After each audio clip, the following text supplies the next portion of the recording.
కానీ నువ్వు ఏమన్నావంటే ప్రపంచంలో ఇప్పటిదాకా నదుల ప్రక్షాళన, నదులను అప్గ్రేడ్ చేసుకోవడం, క్లీన్ చేసుకోవడం అంటూ అక్కడక్కడ జరిగినాయి. లండన్ పక్కన థేమ్స్ నది కావచ్చు, ఇంతకుముందు నువ్వు ఇవాళ ప్రస్తావించినటువంటి సబర్మతి నది మీద కావచ్చు, ఇలా గంగా నమామి పేరిట గంగా నది ప్రక్షాళన కావచ్చు, ఇవన్నీ ఉన్నాయి. కానీ నువ్వేమన్నావంటే ఇక్కడ మీకు ఇది సబ్మిట్ చేస్తా అంటే మూసీ నది ప్రక్షాళన కోసం 1,50,000 కోట్ల రూపాయలు అవసరం ఉంటుందని రేవంత్ రెడ్డి గారు ఇచ్చినటువంటి స్టేట్మెంట్. అది ఆయన ఇచ్చింది చదవమంటే కూడా చదువుతా. Telangana chief minister A Revanth Reddy has recently inaugurated a ground-breaking 1.5 lakh crore project aimed at revitalizing the Musi River.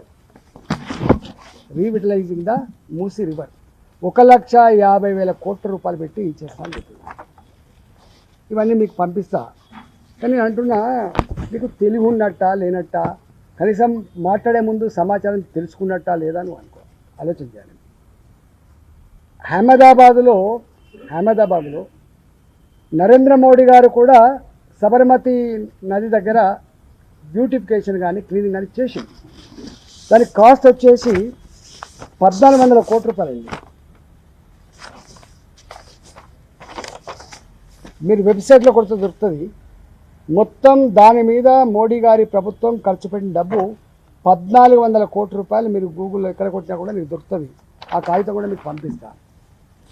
తర్వాత 2,525 కిలోమీటర్ల గంగానది, 2,525 కిలోమీటర్ల గంగానది.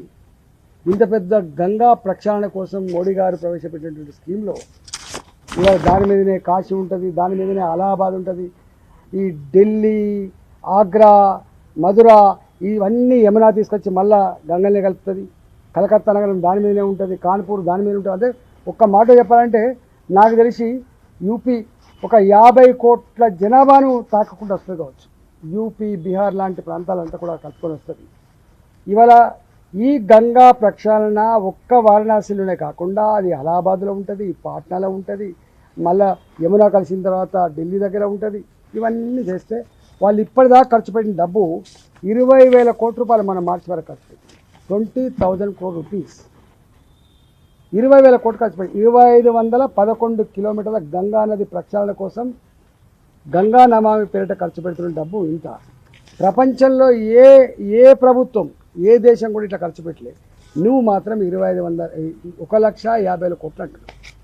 అయితే మాకెక్కడని మనం వస్తుందంటే, నీవు ఈ తెలంగాణ రాష్ట్ర ప్రభుత్వంలో అవుట్సోర్సింగ్ ఉద్యోగులుగా పనిచేస్తున్నారు. 12,000 రూపాయలకు, 14,000 రూపాయలకు, 17,000 రూపాయలకు పనిచేస్తున్న ఉద్యోగులకి 4 నెలలుగా వాళ్ళ జీతాలు లేవు.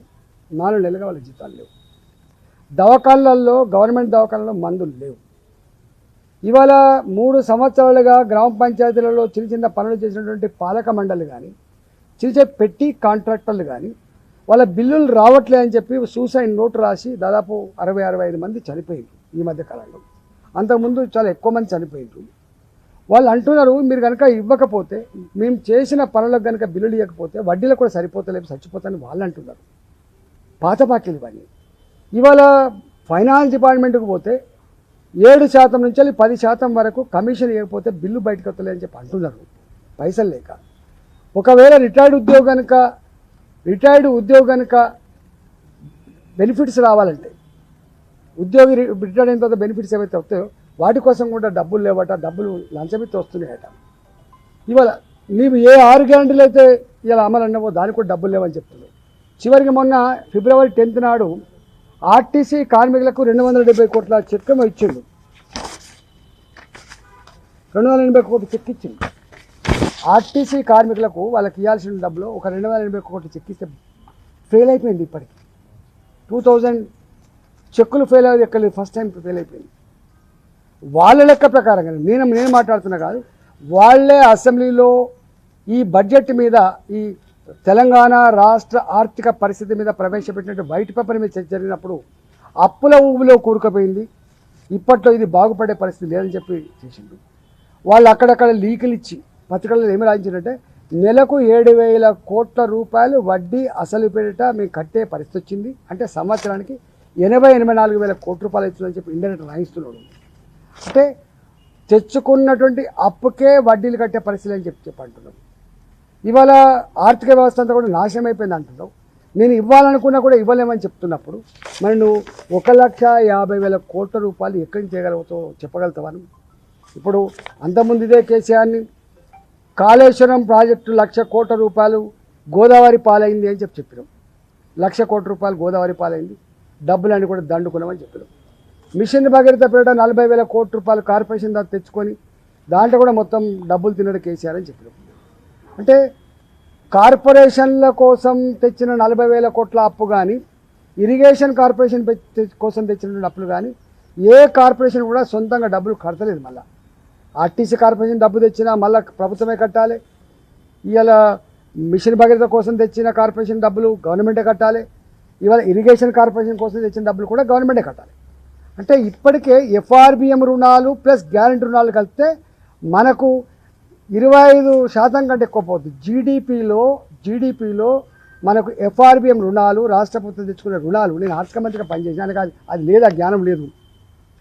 ఎఫ్ఆర్బిఎం రుణాలు ఒక రాష్ట్ర ప్రభుత్వం అప్పులు చేయాలంటే జిఎస్డిపిలో 25% కంటే దాటదు. ఎప్పుడో దాటిపోయింది, 35-37% వచ్చింది. 37-38% వచ్చిన తర్వాత జిఎస్డిపిలో నీ రుణం ఇంకొక రూపాయి కూడా రుణం వచ్చేటువంటి ఆస్కారం లేదు. అంటే నువ్వు ఆర్థిక వ్యవస్థ దిగజారిపోయింది, రుణం వచ్చే ఆస్కారం లేదు. కానీ 1,50,000 కోట్ల రూపాయలు నేను మూసి ప్రక్షాళన కోసం ఖర్చు పెడుతున్నామంటే మేము అంటున్నది ఏంటంటే ఇవాళ నీ రోడ్ మ్యాప్ ఏంది, నీ డిపిఆర్ ఏంది, నువ్వు ఎప్పటి నుంచో ఎప్పటిలోగా పూర్తి చేస్తావు, దేనికి ఎంత ఖర్చు అవుతుంది, ఎవరు దీని కాంట్రాక్ట్లు ఎవరు, ఇవన్నీ చెప్పాల్సిన బాధ్యత లేదా? ఇవాళ ఒకటి ఏంటంటే ఇవాళ రాష్ట్ర ప్రభుత్వంగా రేవంత్ రెడ్డిగా కేసీఆర్ గారు 6 సంవత్సరాలు పట్టింది తన వైఫల్యాలు, తన నిజ స్వరూపం, తన కర్కోటక పద్ధతి, తన దోపిడీ విధానం, ప్రజా కంటక పద్ధతులు తెలవడానికి 6 ఏళ్ళు పట్టింది. 6 ఏళ్ళగా తెలిసింది కాబట్టి అప్పటికే దాటిపోయింది కాబట్టి ఆయన ఏం చేయలేకపోయినారు. అప్పటిదాకా భరించింది. 2019-20లోనే కేసీఆర్ నిజ స్వరూపం ఏందో అర్థమైంది కాబట్టి తప్పని పరిస్థితి కాబట్టి ఇలా 2023 ఎన్నికలు వచ్చేంత వరకు ఊక్కబట్టిండ్రు. గుద్దితే దిమ్మ తిరిగిపోయి మళ్ళీ పాతాలకు పోయి ఇవాళ ఆయన కూడా ఇట్లా మాట్లాడు, 20 ఏళ్ళు నన్ను ఎవడేం చేయలేడు, నీదో పార్టీ నీదో కథన, నోరు విప్పితే మాట మాట్లాడితే ఎవరిని కూడా మాట్లాడించినోడు కాదు, చీక్స్ చెండాడేటోడు. కానీ మేము అనుకునేది దీన్ని చేయగలిగే, దీన్ని నిలువరించగలిగే శక్తి సత్తా ప్రజలకు ఉండదని అనుకున్నా. ప్రజలే 100%. కానీ రేవంత్ రెడ్డి నిజ స్వరూపం తెలవడానికి అమెరికాలో ఆయన ఒక ఇంటర్వ్యూ ఇచ్చిండు. మీరు ఎప్పుడు చూడండి, మీరు అందరూ ప్రెస్ వాళ్ళు కాబట్టి మీ ఫోన్లలో ఉండి. ఆయన 2 మాట్లాడారు. ఇక్కడ అబద్ధాలాడే నాయకున్నే ఇష్టపడతారు, మోసం చేసినటువంటి పార్టీలకే ఓట్లు ఎత్తారు, ఇది నేను నేర్చుకున్నానని చెప్పి ఎవరు చెప్పిండ్రు? ఆయన చెప్పిండు. ఎవరు? రేవంత్ రెడ్డి చెప్పిండు. రేవంత్ రెడ్డి దీని మీద ఒక 10-15 నిమిషాలు మాట్లాడినటువంటి అదంతా కూడా ఉంటుంది.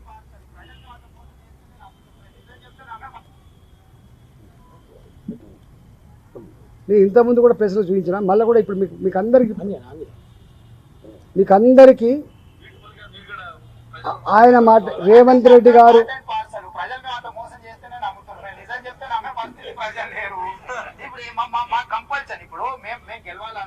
పంపిస్తాను అంటే ఆయన మాటల్లోనే ఆయన అమెరికాలో ఇంటర్వ్యూ ఇస్తూ మోసం చేసే వాళ్ళని నమ్ముతారు, అబద్ధాలు ఆడే వాళ్ళని నమ్ముతారని. అంటే రేవంత్ రెడ్డి గారి మొత్తం చరిత్ర తీస్తే మోసం, అబద్ధం అనేది దానికి మారిపోయిన ఉంటారు రేవంత్ రెడ్డి. ఆయనే పచ్చకామెరలోనికి లోకమంతా పచ్చగనట్టుగా ఇక మమ్మల్ని సన్యాసులు, మమ్మల్ని పిచ్చుకుక్క కలిసిందానుడు, మమ్మల్ని ఇట్లా నేను ఇప్పటికి కూడా అంటున్నాను. రేవంత్ రెడ్డి గారిని ఒక సవాల్ చేస్తున్నాను. నీకు నిజంగా దమ్మున్నోడివైతే, ధైర్యం ఉన్నోడివైతే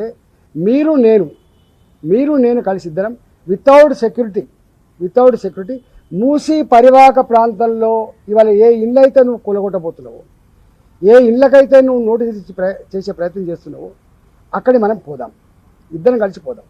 వితౌట్ సెక్యూరిటీ నేను కలిసి మొత్తం 1 రోజా 2 రోజుల మీరు డేట్ ఇవ్వండి, తప్పకుండా పోదాం.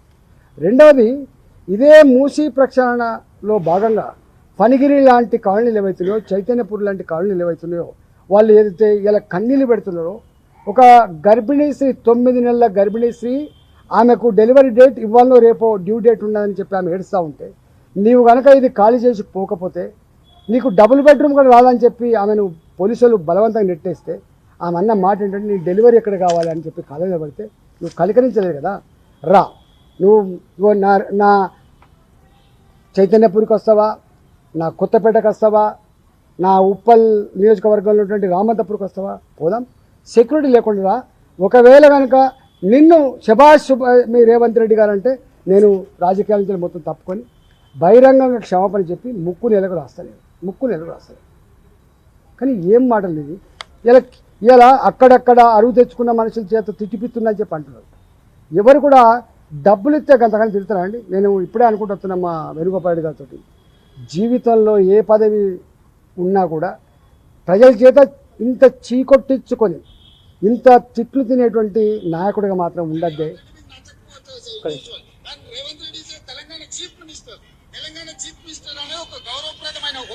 అది ఇది కూడా మీకు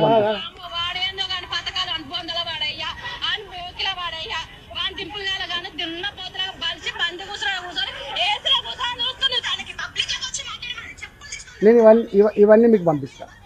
అంటే ప్రజలకు మనమేదో 5,000 రూపాయలు ఇస్తే మాట్లాడతారని చెప్పి కడుపు మండే భంగపడినటువంటి పేదల గురించి మాట్లాడుతున్నారంటే ఈయనకి ఏం సంస్కారం ఉన్నట్టు ఒకసారి అర్థం చేసుకోండి. అంటే గది ఆయన సంస్కారం. ఆయనది ఎప్పుడో ఆయన ఆ పని చేసింది కాబట్టి పచ్చకామెలోకి లోకమైన పడుతుంది. నీ పనే గది కాబట్టి పైసలు ఇచ్చి లొల్లి పెట్టించి పైసలు ఇచ్చి ఇట్లాంటి చేయించి పైసలు ఇచ్చి మీడియాని మేనేజ్ చేసేటువంటి పని కాబట్టి నువ్వు అట్లే మాట్లాడతావు. కానీ గతంలో ఉన్న ముఖ్యమంత్రి కూడా అట్లే మాట్లాడు. మాకు బ్రహ్మాండంగా ఉన్నారా ప్రజలు, వీళ్ళు కొద్దిమంది పిడికల మంది సన్యాసులు ఇట్లా మాట్లాడుతున్నారని చెప్పిండు. సన్యాసులు మాట్లాడినో ప్రజలు మాట్లాడినో తర్వాత అర్థమైంది. ఇప్పుడు ఈయనకు కూడా ఇప్పుడు అర్థం కాదు. ఈయన అద్దాల మేడలో కూర్చున్నాడు కాబట్టి ఇవాళ అధికారం ఉన్ననాడు కళ్ళు నెత్తికెక్కి ఇలా ఎవరు వెలివేశారు చెప్పినప్పటికీ కూడా వినరు. వీళ్ళకి నైజం ఉంటుంది కాబట్టి ఇవాళ విపరీతంగా తిడుతున్నారు. విపరీతం అంటే ఏడుస్తున్నారు. ఇవాళ ఎప్పుడు కూడా రేవంత్ రెడ్డి గారు ఒకటి గుర్తుపెట్టుకో, ఇల్లు కూలగొట్టోళ్ళు, నీడను చెదరగొట్టోళ్ళు ఎవరైతున్నారో, గూడు చెదరగొట్టోళ్ళు ఎవరైతున్నారో, పెళ్లిని ఎత్తగొట్టోళ్ళు పాపం తగిలిపోతారంటారు జనాలుగా. తెలంగాణలో ఏముంటారంటే ఈ ఇద్దరికి ఎక్కడ కూడా చరిత్రలో ఎప్పుడు కూడా తప్పకుండా ఏదో ఒకటి అనుభవించక తప్పదని చెప్తారు. ఇవాళ నువ్వు చేస్తున్న పని ఏంటిది చెప్పండి.